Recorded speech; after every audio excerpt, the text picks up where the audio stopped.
Support और resistance क्या है? कभी आपने सोचा है कि सपोर्ट क्या होता है, रेजिस्टेंस क्या होता है? सपोर्ट और रेजिस्टेंस लगाते कैसे हैं और कितने मिनट टाइम फ्रेम पे एक्चुअल में सपोर्ट और रेजिस्टेंस एक्चुअल में वर्क करता है? सबसे पहले सपोर्ट और रेजिस्टेंस वो चीज होता है जैसे कोई चीज गिरते हुए आ रहा है, तो अब कहाँ तक गिरेगा? एक सर्टेन लिमिट तक गिरेगा, उसको हम सपोर्ट बोलते हैं। अगर कोई चीज ऊपर जाता जा रहा है तो कितना ऊपर जाएगा, उसकी भी बाउंड्री होगी, उसको हम रेजिस्टेंस बोलते हैं।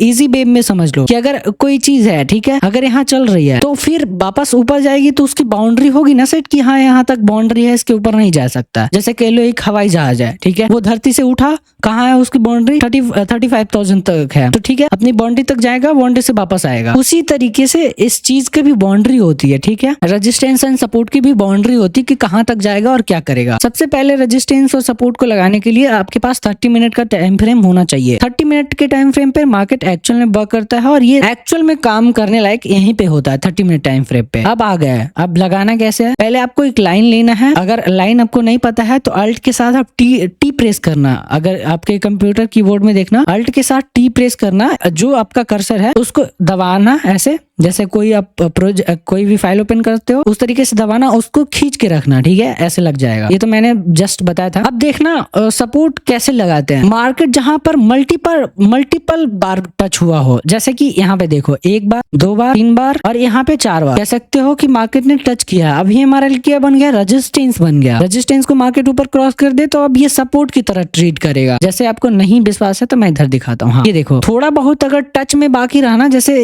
इतना सा थोड़ा सा गैप है टच इधर, तो उसको मानना है कि ये सपोर्ट ही रेजिस्टेंस ही है, सपोर्ट या रेजिस्टेंस ही है, क्योंकि मार्केट अब आपको फिक्स तो करके देगा नहीं कोई चीज कि इतना है तो इतना ही होगा, बट एक्चुअल में कह सकते हो कि मार्केट ये रेजिस्टेंस है या सपोर्ट है। जैसे यहाँ पे देखो, ये सटा हुआ है, ये भी सट के थोड़ा बाहर हुआ है, तो ये सपोर्ट है। ये इतना कह लो तो ये रेजिस्टेंस है। ये क्रॉस करके गया, ये भी रेजिस्टेंस है, ये भी रेजिस्टेंस है, बट ये एक्चुअल में मार्केट ऊपर क्रॉस करके चला गया तो अब ये सपोर्ट बन जाएगा। सपोर्ट और रेजिस्टेंस कम से कम पिछले 3-4 दिन का टच होना चाहिए। जैसे ये देखोगे, कितने तारीख को? 16 तारीख को टच हुआ है, 17 है, 18 है, उसके बाद 22 है, 23 है, 24 है। तो इस तरीके से मार्केट ने टच किया। देखो कितना को किया था? 16 को पहले टच किया था, फिर देखोगे कहाँ 24 को टच किया, 2 दिन टच किया, और इसके पहले भी मार्केट ने टच किया था, यहाँ 15 को कह लो।